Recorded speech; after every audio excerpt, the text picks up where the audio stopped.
जय श्री कृष्णा। दोस्तों, भगवत भक्ति यूट्यूब चैनल में आप सभी का बहुत बहुत स्वागत है। दोस्तों, आज मैं आपको शिव पुराण में दी हुई एक कथा सुनाने जा रही हूँ, जिसमें अनजाने में शिवरात्रि व्रत करने से एक भील पर भगवान शिव ने अद्भुत कृपा की। किसी वन में एक भील रहता था जिसका नाम था गुरुद्रुह। उसका परिवार बहुत बड़ा था तथा वह बलवान और क्रूर स्वभाव का होने के साथ ही क्रूरतापूर्ण कर्म में तत्पर रहता था। वह प्रतिदिन वन में जाकर मृगों को मारता और वहीं रहकर कई प्रकार की चोरियां करता था। उसने बचपन से ही कोई भी शुभ कर्म नहीं किया था। इसी प्रकार वन में रहते हुए उस दुरात्मा भील का बहुत समय व्यतीत हो गया। तदनंतर एक दिन बड़ी सुंदर और शुभकारक शिवरात्रि आई, किंतु वह दुरात्मा घने जंगल में निवास करने वाला था, इसलिए उस व्रत को नहीं जानता था। उसी दिन भील के माता पिता और पत्नी ने भूख से पीड़ित होकर उससे याचना की कि हे वनेचर, हमें खाने को ला दो। उनके इस प्रकार याचना करने पर वह तुरंत धनुष लेकर चल दिया और हिरण के शिकार के लिए सारे वन में घूमने लगा। दैव योग से उसे उस दिन कुछ भी नहीं मिला और सूर्य अस्त हो गया। इससे उसको बड़ा दुख हुआ और वह सोचने लगा, अब मैं क्या करूं, कहाँ जाऊं? आज तो कुछ भी नहीं मिला। घर में जो बच्चे हैं उनका तथा माता पिता का क्या होगा? मेरी जो पत्नी है उसकी भी क्या दशा होगी? अतः मुझे कुछ लेकर ही घर जाना चाहिए, अन्यथा नहीं। ऐसा सोचकर वह व्याध एक जलाशय के पास पहुंचा, जहां पानी में उतरने का घाट था। वहां पर जाकर खड़ा हो गया। वो मन ही मन सोचने लगा कि यहाँ कोई ना कोई जीव पानी पीने के लिए अवश्य आएगा। उसी को मारकर मैं प्रसन्नता पूर्वक घर ले जाऊंगा। ऐसा सोचकर वह शिकारी एक बेल के पेड़ पर चढ़ गया और वहीं जल साथ लेकर बैठ गया। उसके मन में केवल यही चिंता थी कि कब कोई जीव आएगा और कब मैं उसे मारूंगा। इसी प्रतीक्षा में भूख प्यास से पीड़ित होकर वह बैठा रहा। उस रात के पहले पहर में एक प्यासी हिरनी वहां पर आई, जो चकित होकर जोर जोर से चौकड़ी भर रही थी। उस हिरनी को देखकर शिकारी को बड़ी खुशी हुई। उसने तुरंत ही उसका वध करने के लिए अपने धनुष पर एक बाण का संधान किया। ऐसा करते हुए उसके हाथ के धक्के से थोड़ा सा जल और बेल के पत्ते नीचे गिर पड़े। उस पेड़ के नीचे शिवलिंग था। इस जल और बेलपत्र से शिव की प्रथम प्रहर की पूजा संपन्न हो गई। उस पूजा के महात्म्य से उस शिकारी का बहुत सा पाप तत्काल नष्ट हो गया। वहां होने वाली खड़खड़ाहट की आवाज को सुनकर हिरनी ने भय से ऊपर देखा। शिकारी को देखते ही वह व्याकुल हो गई और बोली, हे शिकारी, तुम क्या करना चाहते हो? मेरे सामने सच सच बताओ। हिरनी की बात सुनकर शिकारी ने कहा, आज मेरे परिवार के लोग भूखे हैं, अतः तुमको मारकर उन सबकी भूख मिटाऊंगा, उन्हें तृप्त करूंगा। शिकारी का यह करुण वचन सुनकर तथा जिसे रोकना कठिन था, उस दुष्ट भील के बाण को ताने देखकर हिरनी सोचने लगी, अब मैं क्या करूं, कहाँ जाऊं? अच्छा, कोई उपाय रचती हूँ। ऐसा विचार कर उसने वहाँ इस प्रकार कहा, भील, मेरे मांस से तुमको सुख होगा। इस अनर्थकारी शरीर के लिए इससे अधिक पुण्य का कार्य और क्या हो सकता है? परंतु इस समय मेरे सब बच्चे मेरे आश्रय में ही हैं। मैं उन्हें अपनी बहन को अथवा स्वामी को सौंपकर लौट आऊंगी। तुम मेरी इस बात को झूठ न समझो। मैं फिर तुम्हारे पास लौट आऊंगी, इसमें कोई संशय नहीं है। इस तरह अनेक शपथ खाकर जब हिरनी चुपचाप खड़ी हो गई, तब उस शिकारी ने उस पर विश्वास करके कहा, अच्छा, अब तुम अपने घर को जाओ। तब वह हिरनी बड़े हर्ष के साथ पानी पीकर अपने आश्रम मंडल में गई। इतने में ही रात का वह पहला प्रहर शिकारी के जागते जागते बीत गया। तब उस हिरनी की बहन दूसरी हिरनी, जिसका पहली हिरनी ने स्मरण किया था, उसी की राह देखती हुई जल पीने के लिए वहां आ गई। उसे देखकर भील ने स्वयं बाण को तरकश से खींचा। ऐसा करते समय पुनः पहले की भांति भगवान शिव के ऊपर जल और बेलपत्र गिरे। उसके द्वारा भगवान शिव की दूसरे प्रहर की पूजा भी संपन्न हो गई। यद्यपि वह किसी अन्य कारणवश हुई थी, तो भी शिकारी के लिए सुखदायिनी हो गई। हिरनी ने उसे बाण खींचते हुए देखकर पूछा, वनेचर, यह क्या करते हो? शिकारी ने पहले के समान उत्तर दिया, मैं अपने भूखे परिवार को तृप्त करने के लिए तुझे मारूंगा।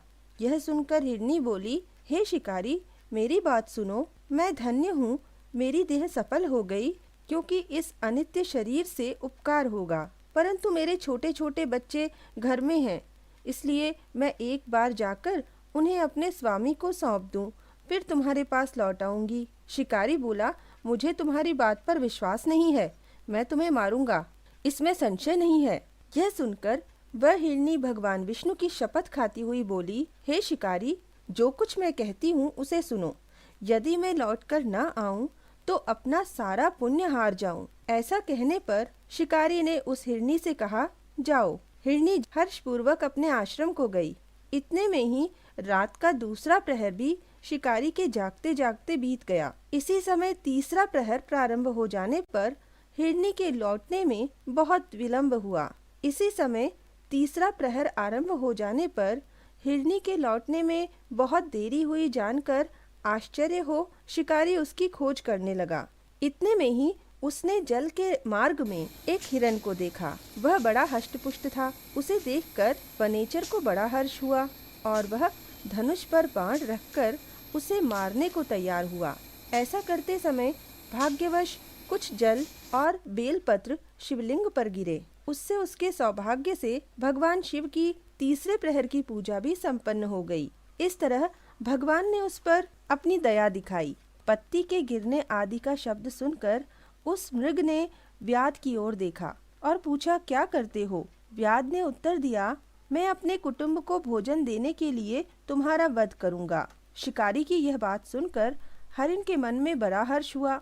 उसने तुरंत ही व्याध से इस प्रकार बोला, मैं धन्य हूँ, मेरा हष्टपुष्ट होना सफल हो गया, क्योंकि मेरे शरीर से आप लोगों को तृप्ति होगी। जिसका शरीर परोपकार के काम में नहीं आता, उसका सब कुछ व्यर्थ चला गया। जो सामर्थ्य रहते हुए भी किसी का उपकार नहीं करता, उसकी सामर्थ्य व्यर्थ में चली जाती है। वह परलोक में भी नरकगामी होता है। लेकिन एक बार मुझे जाने दो, मैं अपने बालकों को उसकी माता के हाथ में सौंपकर उनको धीरज बंधाकर यहाँ लौट आऊंगा।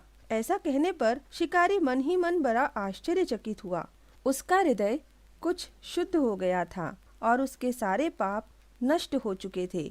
उसने इस प्रकार कहा, जो जो यहाँ आए वे सब तुम्हारी ही तरह बातें बनाकर चले गए, परंतु वे अभी तक यहाँ नहीं लौटे। हे मृग, तुम भी इस समय संकट में हो, इसलिए झूठ बोलकर चले जाओगे। फिर आज मेरा जीवन निर्वाह कैसे होगा?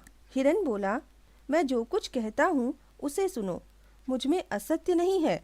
सारा चराचर ब्रह्मांड सत्य से ही टिका हुआ है। उसकी बात सुनकर व्याध ने कहा कि जाओ, शीघ्र लौटना। व्याध के ऐसा कहने पर मृग पानी पीकर चला गया। वे सब अपने आश्रम पर मिले।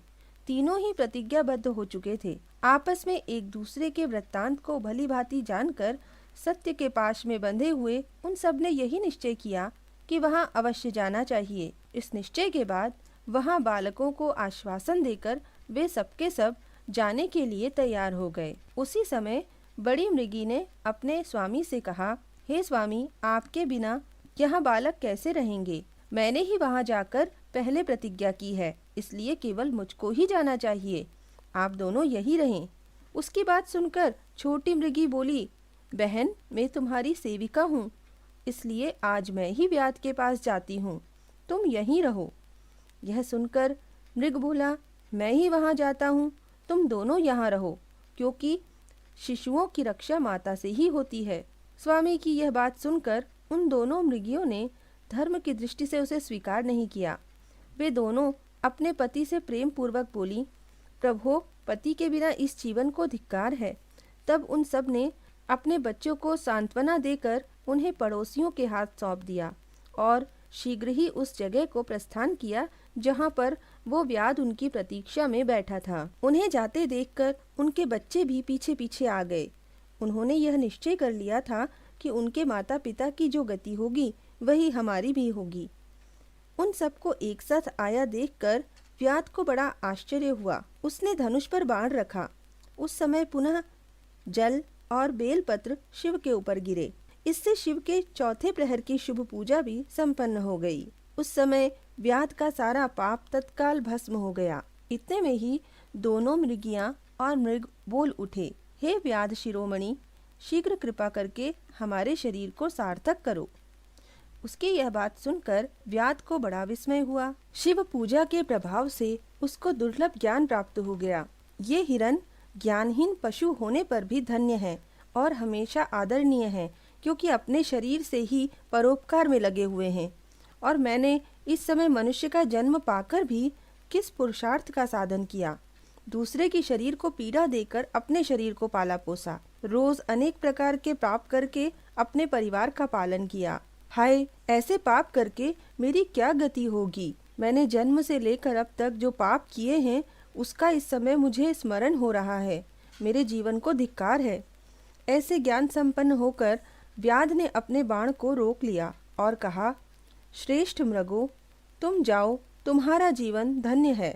व्याध के ऐसा कहने पर भगवान शंकर तत्काल प्रसन्न हो गए। उन्होंने व्याध को अपने सम्मानित और पूजित स्वरूप का दर्शन कराया और कृपा पूर्वक उसके शरीर का स्पर्श करके उससे प्रेम से कहा, भील, मैं तुम्हारे व्रत से प्रसन्न हूँ, वर मांगो।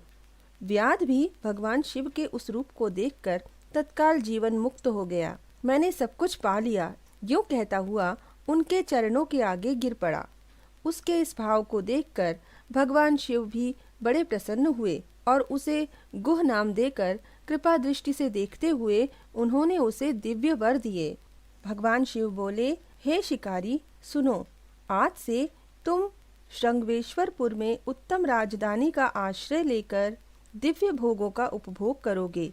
तुम्हारे वंश की वृद्धि निर्विघ्न रूप से संपन्न होती रहेगी।